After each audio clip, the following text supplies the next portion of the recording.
Try to imagine a very familiar moment. You haven't eaten anything for a few hours. Not because you're forcing yourself, not because it's a challenge, simply because you're busy or because you're curious to try fasting. At first, everything feels normal. Then your stomach starts making uncomfortable noises. Your hands feel slightly cold. Your mind becomes a little hazy. Your breath has a strange smell you're not used to. And somewhere in your thoughts, a question begins to surface very quietly, but very clearly. Is something wrong with my body? This is the moment when most people give up. Not because they're weak, but because they misunderstand the signals their body is sending. From a very early age, we've been taught that hunger is dangerous, that skipping meals is unhealthy, that if we don't eat on time, our body will deteriorate, our brain will run out of sugar, and our muscles will be eaten away. End quote. And so, when unfamiliar sensations appear during fasting, our first reaction is worry, sometimes even fear. But what if all of those sensations are not signs that something is going wrong with your body? What if they are actually the first pieces of evidence that your body is working exactly the way it was designed to? This video is not about fasting as a trend, not about 24-hour challenges, 48-hour challenges, or shocking numbers, and certainly not a call for you to follow any extreme method. This is a scientific journey, a journey to help you understand your body rather than fight against it. Because there is one truth that is rarely stated clearly. Fasting does not make your body weaker. It awakens the most powerful systems you already possess. For hundreds of thousands of years of evolution, humans did not live in a world of constant meals. There were no refrigerators, no food delivered to the door, no snacks between meals or sugary milk coffee every few hours. For most of our history, our ancestors moved, thought, hunted, and made decisions, while not eating. If not eating for a few hours made the body sluggish, confused, or weak, the human species would not have survived. What allowed us to survive was not constant eating, but the ability to switch fuels intelligently. The problem is that in modern life, we rarely give our bodies the chance to activate that ability. We eat not because of true hunger, but because of habit, schedules, emotions, or fear of emptiness. And gradually, the body forgets how to function without a continuous stream of glucose flowing in. So when you fast and begin to feel hungry, cold, tired, or slightly not like yourself, that is not the moment your body is breaking down. That is the moment an ancient biological switch is being turned on. A switch that once allowed humans to survive in harsh conditions. A switch that moves the body from consumption mode to optimization mode. In this video, we will walk through 8 very specific biological signs. 8 signals that most people misunderstand as negative, dangerous, or reasons to stop. But from the perspective of physiology and neuroscience, they are actually evidence that fasting is beginning to work. You will understand why hunger doesn't keep increasing endlessly, but comes in waves and then fades. Why metallic-smelling breath is a sign of a powerful metabolic shift. Why cold hands and feet are not weakness, but a smart energy-saving strategy. And why, after an initial phase of fatigue and mental fog, many people experience a state of stable energy, clarity, and focus that they rarely had before. More importantly, you will learn how not to panic in response to bodily signals, but to observe them like a scientist, without judgment, without force, simply with understanding. Because when you understand what is happening inside you, you no longer need willpower just to endure. You begin to cooperate with your own biology. And that is when fasting stops being a sacrifice and becomes an exploration. If you've ever tried fasting and quit because it felt like something was wrong, this video is for you. If you're curious about your body but afraid of doing it wrong, this video is also for you. And if you simply want to understand more clearly how the human body truly functions without constant food intake, stay with us, because what you're about to hear may completely change how you see hunger and how you see your own body. 1. Hunger comes in waves. Hunger waves. When you begin fasting and the first uncomfortable sensations appear, the most important thing to understand is not should I eat or not, but rather what is actually happening inside my body. Because at that moment, a very specific biological process is taking place, whether you realize it or not. For most of modern life, our bodies have become accustomed to using a single type of fuel, sugar. Every meal, every snack, every sip of a sweet drink keeps blood sugar just high enough that the body doesn't need to think. No switching, no optimizing. Just burn glucose, then wait for the next intake. But when you stop eating, truly stop eating, that familiar fuel supply begins to run low. The stored sugar in your liver and muscles, called glycogen, is not an unlimited reserve. It's like a backup fuel tank. It's quick to use, but it also runs out quickly. And it is precisely at this point that the body is forced to make an important decision, either panic or adapt.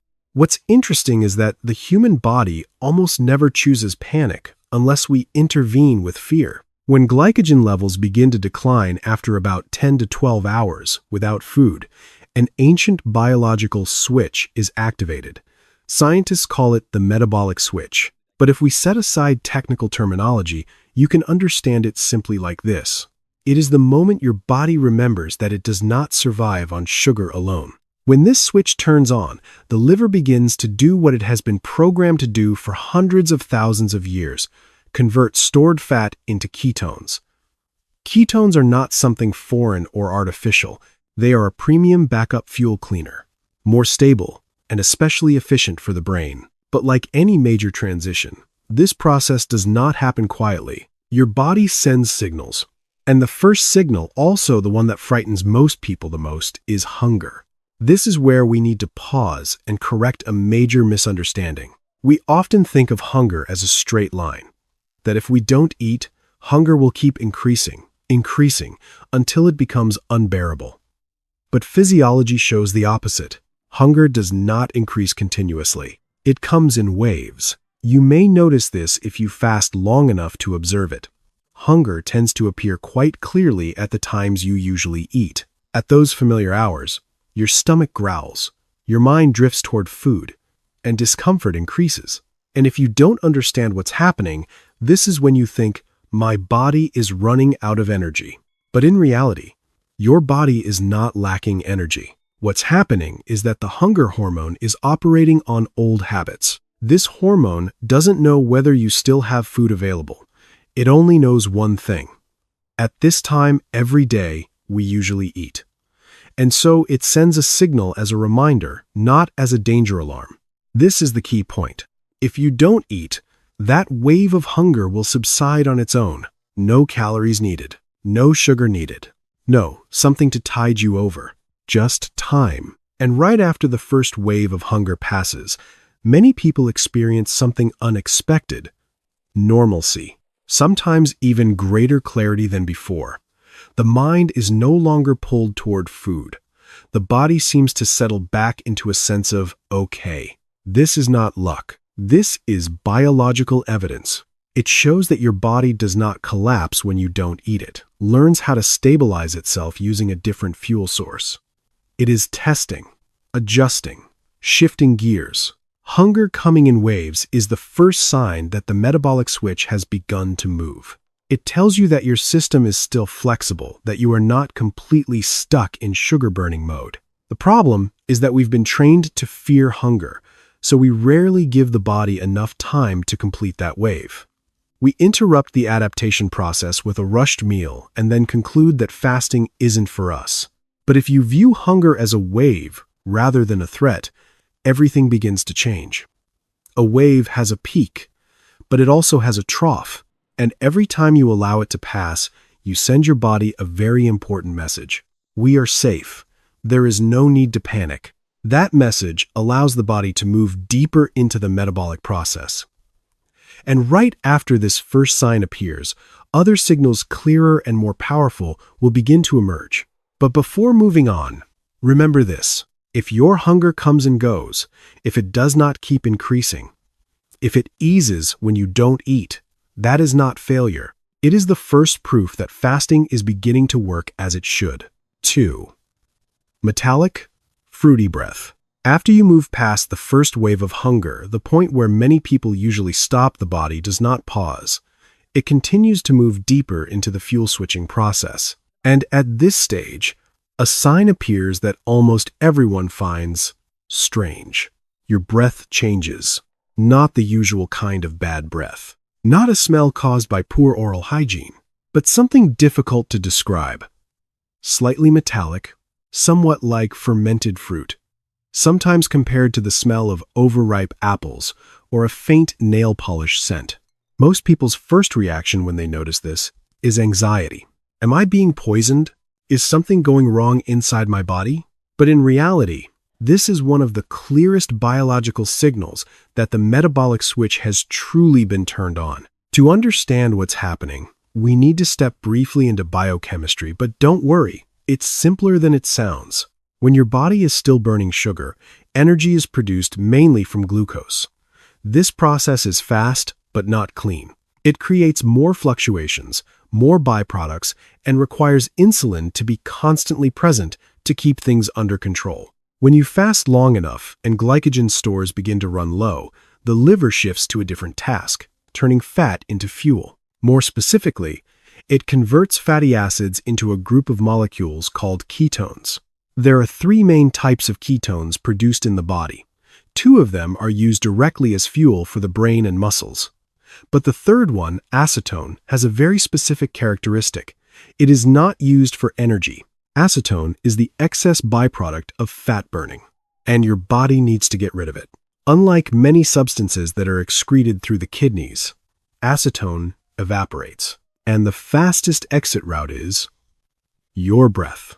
That is why, after about 12 to 16 hours without food, many people notice an unusual smell on their breath, not because of bacteria, not because they're dirty, but because the body is releasing a byproduct of fat metabolism.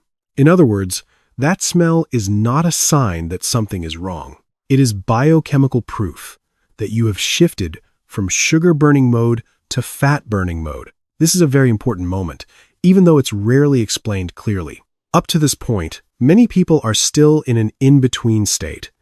Glycogen is low, but ketone levels are not yet high enough to provide fully stable energy. The body is experimenting, probing, adjusting. When the breath begins to carry the scent of acetone, it means the liver has truly accelerated ketone production. And this process is not only about energy. Ketones are not just alternative fuel. They are also biological signals. Their presence tells cells we are in a state of controlled scarcity. And that message triggers a cascade of protective and repair responses throughout the body, from increasing growth hormone to preserve lean tissue, to reducing inflammation and optimizing brain function. This is why many people, shortly after noticing the change in breath, also notice something else changing: mental sharpness. Not stimulation, not excitement, but a very calm form of clarity. Thoughts become less scattered. Focus becomes easier. The heavy, sluggish feeling after eating disappears. This is not random.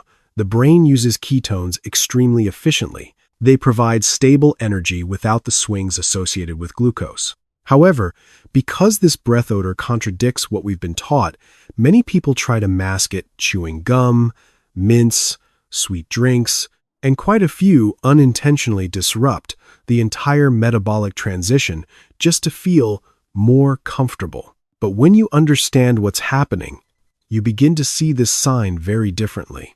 Instead of thinking, something is wrong with me, you understand, my body is doing exactly what it should. Metallic smelling breath is not something to fear. It is a very direct biological message. Fat is being used, ketones are being produced, and the energy system is changing modes. And like the first sign, hunger coming in waves, this one is also temporary. As the body adapts, as ketone utilization becomes more efficient, the smell usually fades. But before it disappears, it accomplishes something very important. It tells you that you have crossed a metabolic threshold that most people never reach. And right after this stage, the body will continue sending other signals, not just through breath, but through temperature, energy, and even emotions. Those signals will show you that fasting is not simply about not eating. It is an entirely different biological state. 3. Cold hands and feet. After your breath begins to change, a sign that fat has truly entered the picture, the body continues to adjust. And at this point, another sensation appears, very noticeable, yet very easy to misunderstand.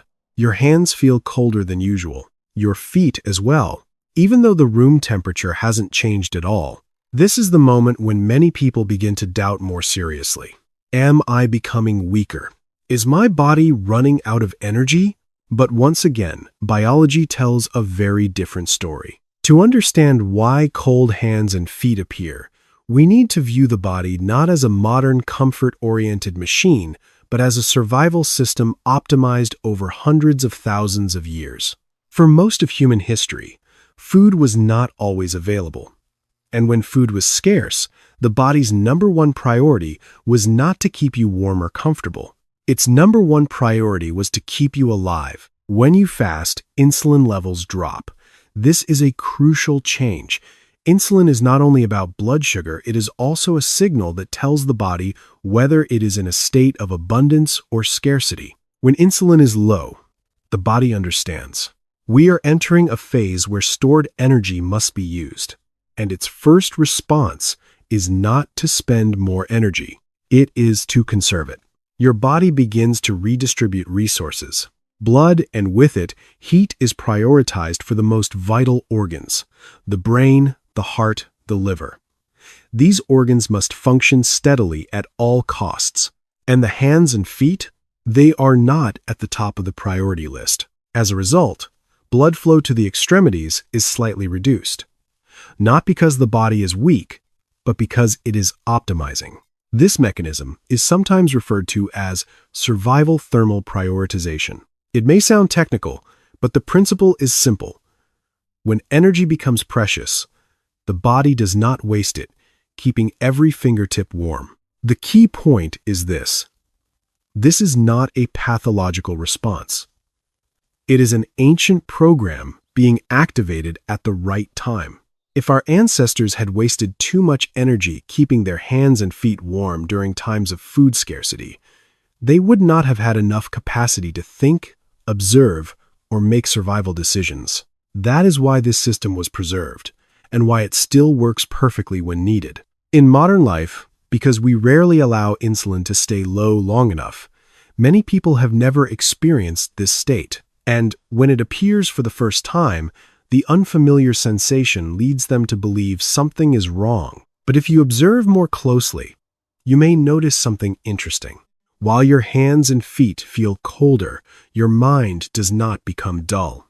In fact, many people feel more alert, more focused, less scattered. This is not a coincidence. When the body reduces energy spending on non-essential functions, it frees up resources for what matters most, especially the brain. In this state, the body is not trying to make you comfortable. It is trying to make you effective. This is why, from an evolutionary perspective, humans often became sharper when hungry. Not because hunger is inherently good, but because survival demands focus. Still, the sensation of cold hands and feet can be uncomfortable. And here, the important thing is not to endure, but to understand and support the body correctly. You don't need to shiver to prove anything. The body does not require ascetic suffering to adapt. Wearing warmer clothing, drinking a cup of warm water, or doing a few minutes of light movement can improve circulation without interrupting the metabolic process.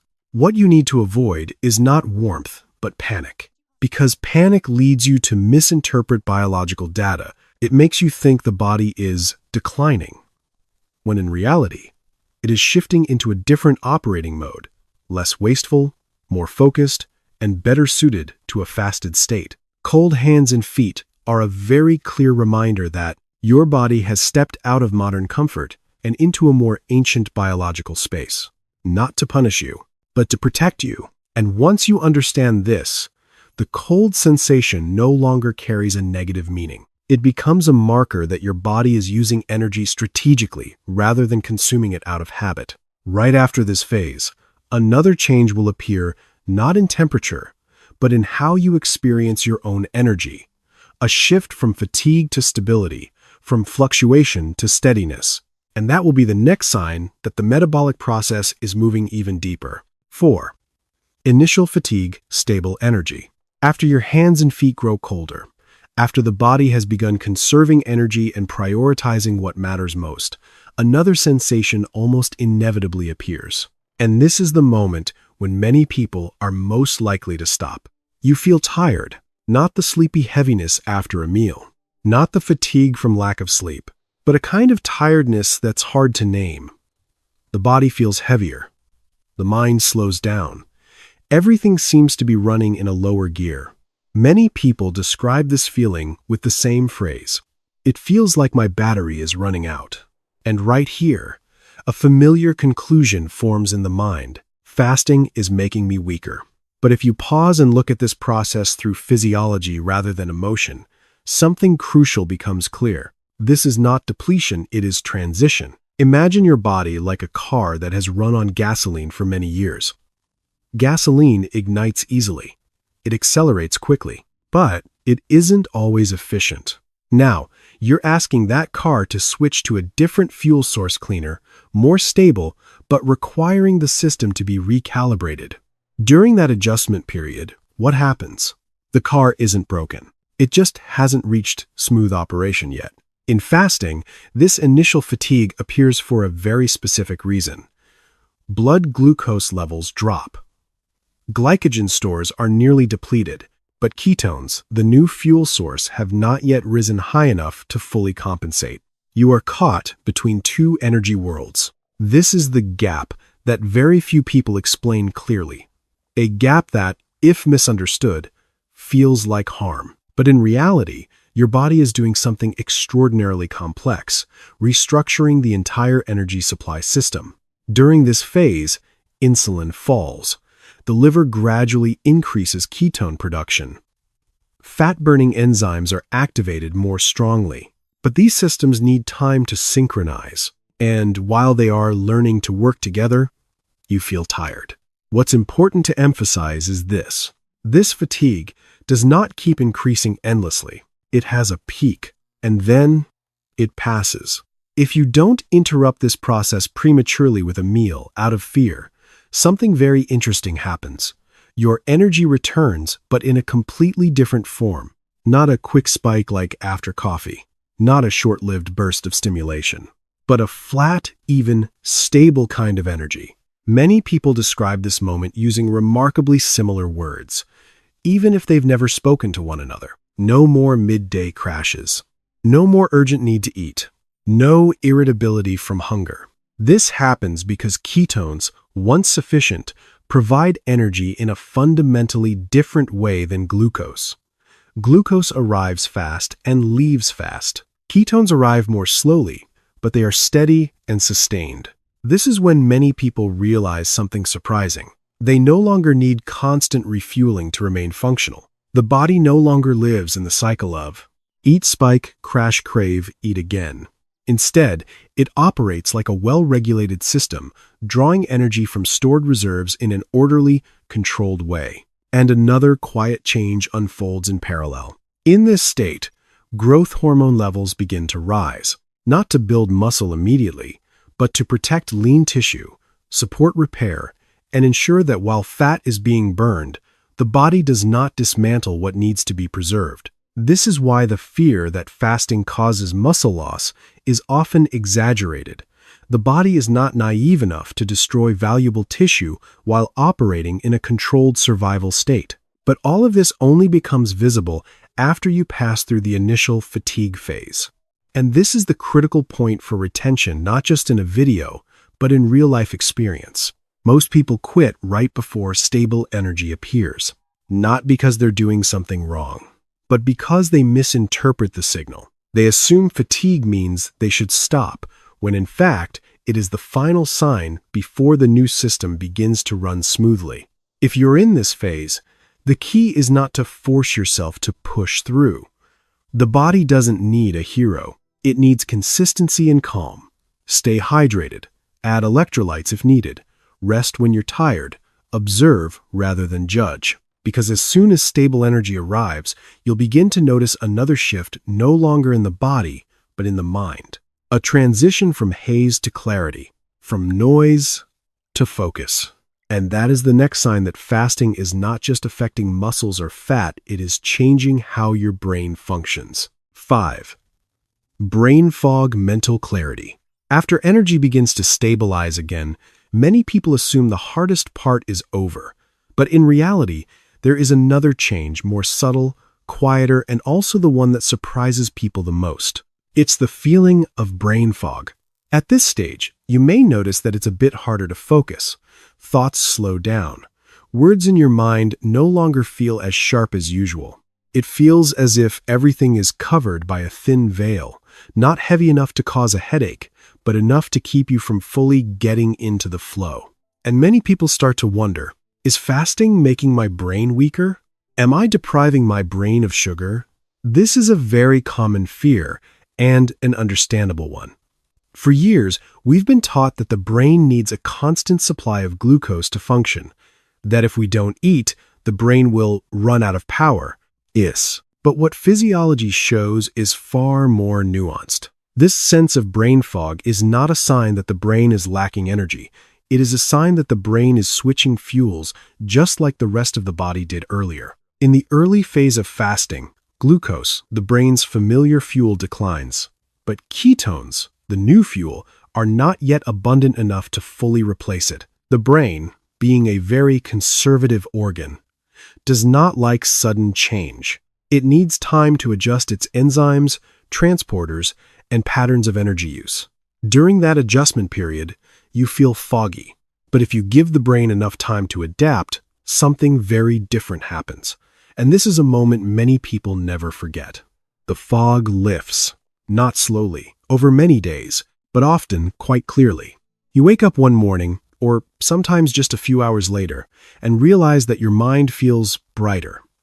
Not euphoric, not excited, but a very calm form of clarity. Thoughts become more organized. Focus comes more easily. You're less pulled by trivial distractions. Many people describe this sensation in very ordinary terms. It's like someone turned the volume down in my head. There's less noise. It's easier to think deeply without getting distracted. This is not imagination.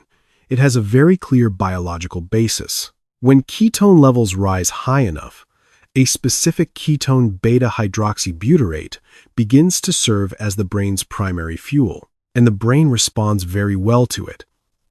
Ketones provide more stable energy, fewer fluctuations, and produce less metabolic noise than glucose. But that's not all. In a fasted state, the body also increases production of another crucial factor in the brain, BDNF, a protein often described as fertilizer for the brain.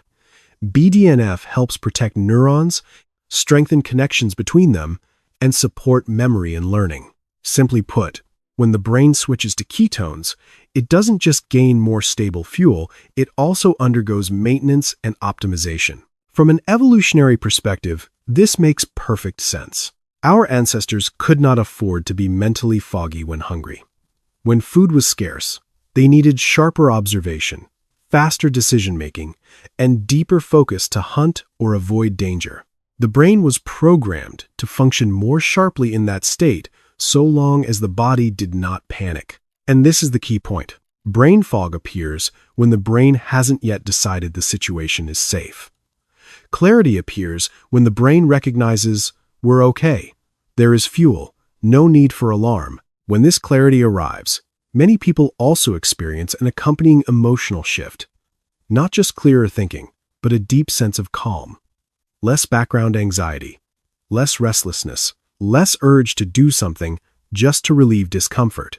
This is why many people report feeling focused but not tense once fasting stabilizes.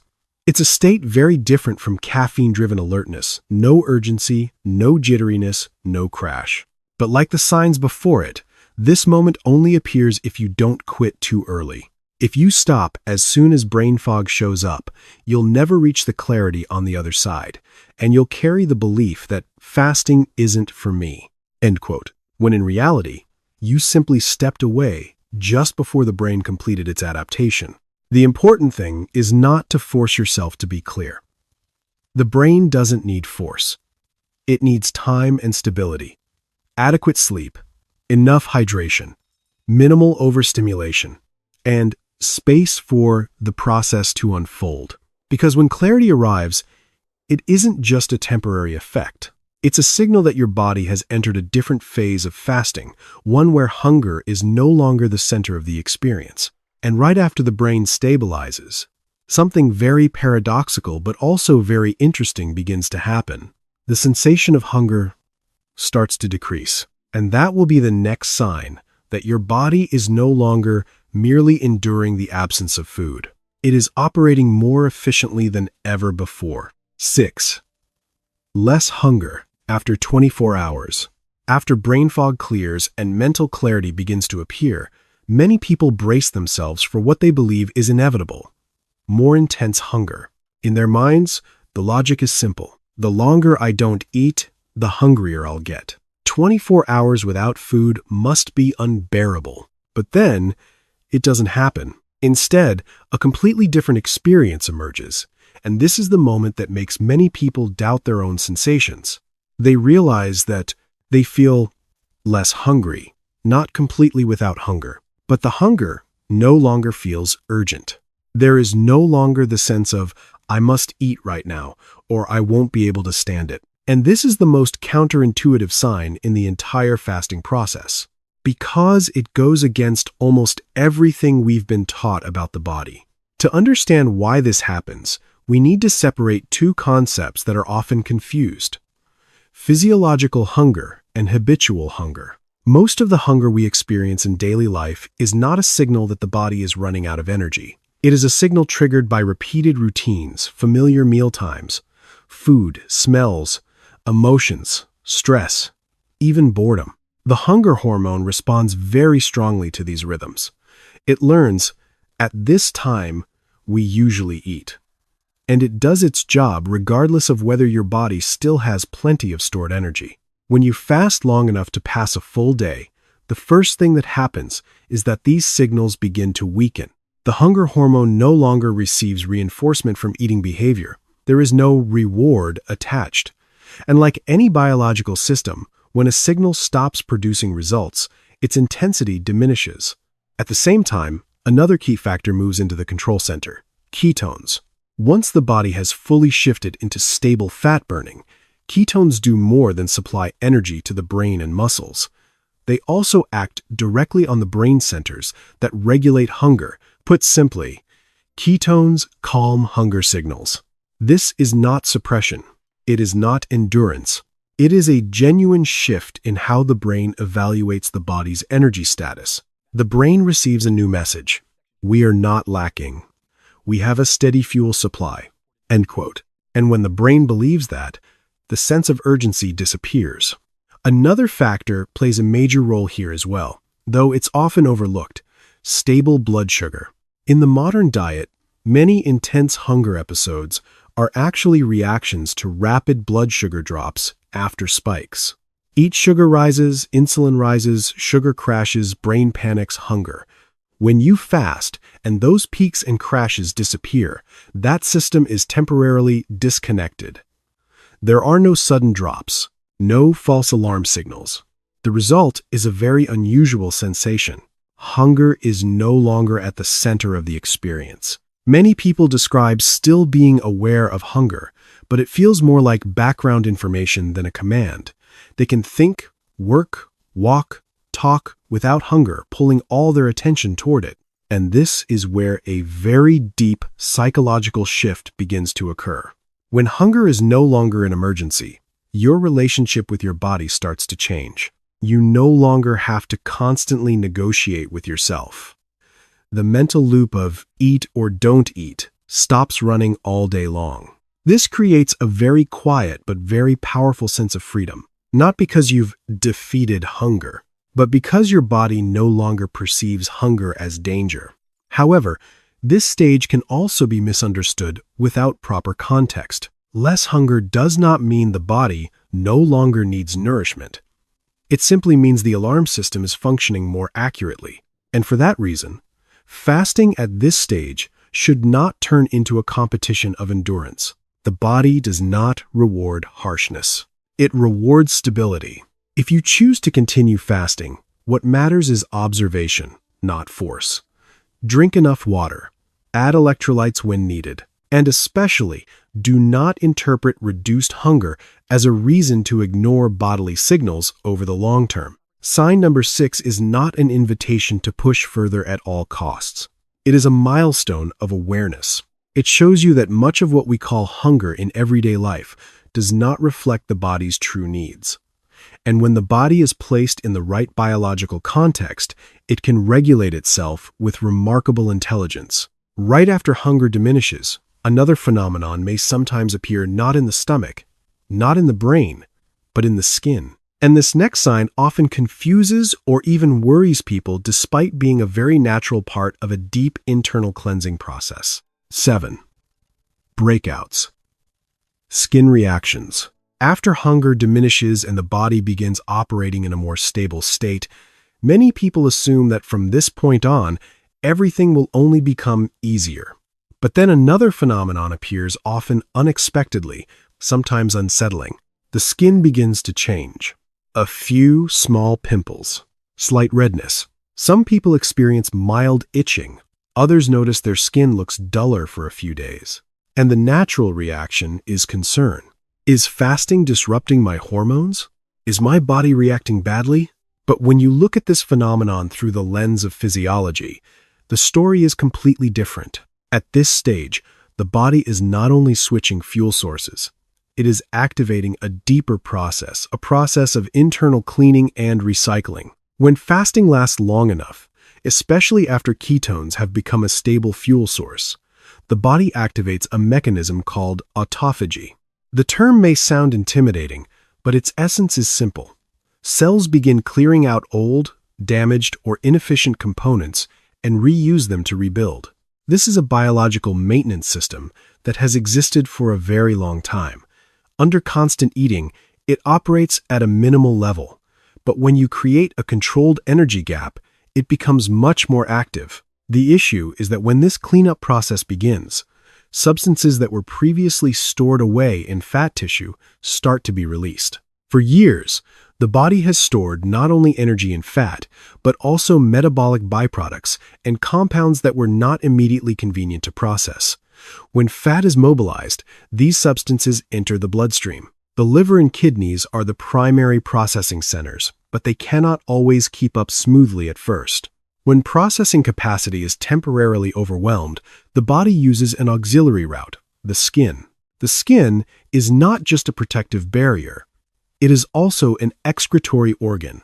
When needed, the body offloads part of the metabolic burden through sweat, sebaceous glands, and mild inflammatory responses in the skin. The result is what you see: small breakouts, redness, or a feeling that the skin is not as smooth as usual. What's important to emphasize is this. This is not a sign that the body is being damaged. It's more like dust rising when you start cleaning a room that hasn't been touched in a long time. In that moment, the room looks messier, but in reality, it's being cleaned. Many people make a mistake here because they treat skin as a moral measure of health. Bad skin is bad, good skin is good.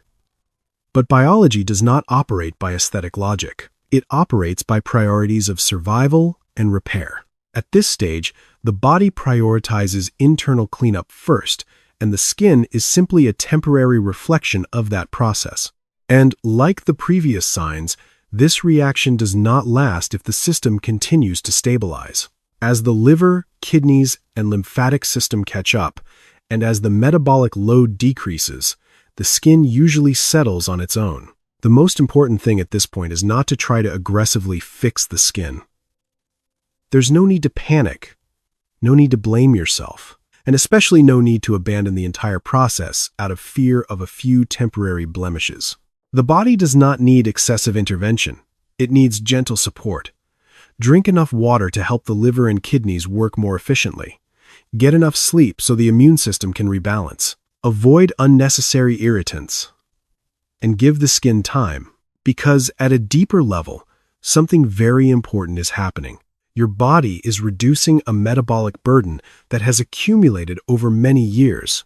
And as that burden decreases, it's not only the skin that benefits. Systemic inflammation calms down, the sense of heaviness diminishes, recovery becomes more efficient. These are changes you may not see immediately in the mirror, but you will feel them over time. Sign number 7 is often the one that makes people doubt themselves the most. But when you understand it, you see it very differently. Not as a problem to fix, but as a message that the body is clearing out what it hasn't had the chance to process before. And as this cleansing process unfolds, another reaction often appears not on the skin, but in emotions. Emotions may fluctuate. Mood may become unpredictable, not because you are weak, but because the nervous system is also recalibrating how it responds to a state without food. And that leads us to the final sign in this sequence. The sign that shows fasting is not only affecting the body, but the entire internal regulatory system as well. 8. Emotional fluctuations. After the changes in the skin, after the body has begun cleaning house at a deeper level, many people notice something else subtle, yet undeniable. Their emotions are no longer the same. At times, you may feel more irritable than usual. At other times, a vague sadness appears, without a clear reason. Sometimes there's a faint, ambiguous sense of emptiness, and almost immediately, the mind starts labeling it. Something is wrong with me. Fasting is making my mood worse. But if you pause and observe more closely, you'll see that this isn't disorder, it's recalibration. To understand this, we need to look at emotions not as personality, but as products of the nervous system. And your nervous system, like all biological systems, responds very strongly to changes in fuel supply. In everyday life, the brain operates largely on glucose. Glucose arrives quickly and creates a quick sense of okay, but it also brings significant fluctuations. Rapid highs, rapid lows, and emotions often fluctuate along the same rhythm, even if we rarely notice it. When you fast and glucose no longer flows steadily, the nervous system immediately shifts into an alert mode. Not because there is real danger, but because evolutionarily, lack of food once meant risk. In the early phase, the body's stress regulation axis, the connection between the brain and the adrenal glands, becomes mildly more active.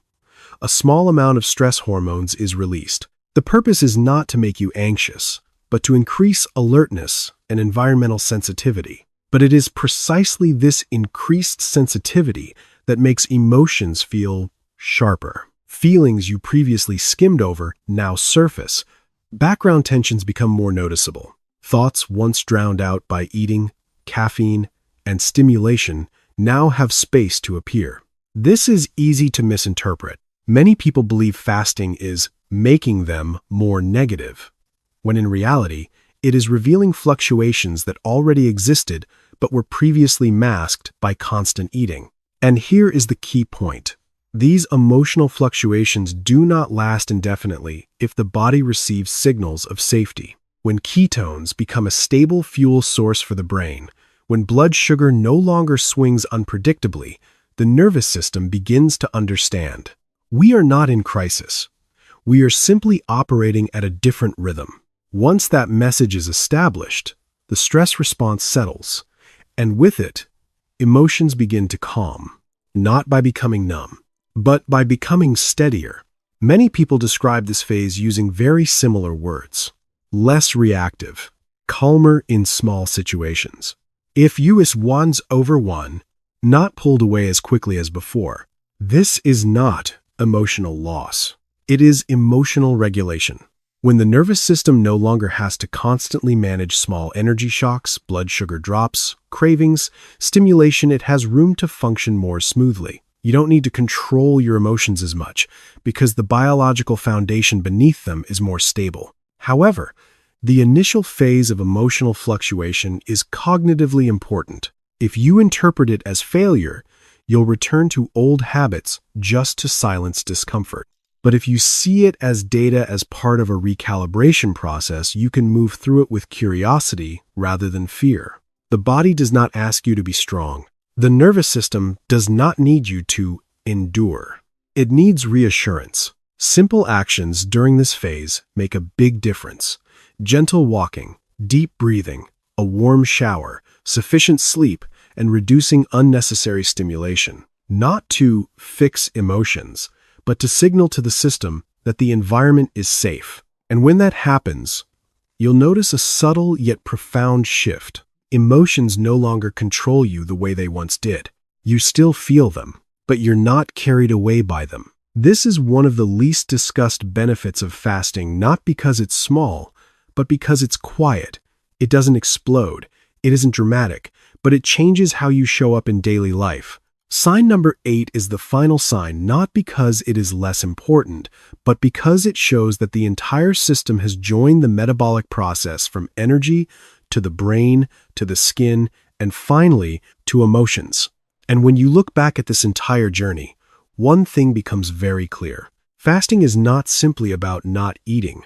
It is a signal you send to your body. And your body, far more intelligent than you might think, responds by activating ancient, sophisticated, and deeply self-restorative mechanisms. So let's look back at this entire journey, not through numbers, not through weight, but through the biology that is alive within you. Hunger comes in waves, then fades on its own. Breath changes, signaling that fat is being used. Hands and feet grow cold because the body begins prioritizing survival over comfort. Fatigue appears, then gives way to a more stable form of energy. Brain fog lifts, leaving behind a calm clarity. Hunger diminishes, even though you haven't eaten more. The skin reacts as the body cleans itself from the inside. Emotions fluctuate, then gradually become regulated again. None of these signs are random. None of them are mistakes. Each response is a chapter in the biological story unfolding inside you, a story written long ago, but only activated when you give the body a long enough pause. The most important message this video wants to convey is not, how long should you fast? Or, should you fast or not? It is this: the human body is not as fragile as we have been led to believe. It has simply become unfamiliar to itself because we rarely listen to it in silence. Many people mistake early discomfort for danger. But biology does not operate on comfort, it operates on adaptation. And adaptation almost always begins with a phase of unfamiliarity. When you understand that, you no longer fight your body, you begin to observe it. And it is that observation without judgment, without panic, that opens the door to true transformation. This does not mean fasting is right for everyone. Not everyone should try it. And it is not always the right time. If you have medical conditions, are pregnant, are taking medication, or have a history of eating disorders, consulting a professional is essential. But if you are healthy, curious, and willing to listen to your body scientifically, recognizing these signs can become one of the most profound experiences of self-understanding. Not because you force the body to do something extraordinary, but because you give it the opportunity to do what it already knows how to do. Fasting is not starvation. It is a deliberate pause, and within that pause, the body does not collapse. It reorganizes, cleans, and optimizes itself. If you've stayed with this video until now, you are not just a viewer. You are someone learning to see the body as an intelligent system, not something that must be controlled by willpower. If these signs feel familiar, share your experience in the comments. If you were once confused by them, let others know. They are not alone, and their bodies are not broken. And if you want to continue exploring the science behind fasting, metabolism, energy, and how humans truly function, subscribe to this channel, because your body is working every day, in silence, with an intelligence far deeper than what we were ever taught. All it needs is for you to pause long enough to listen.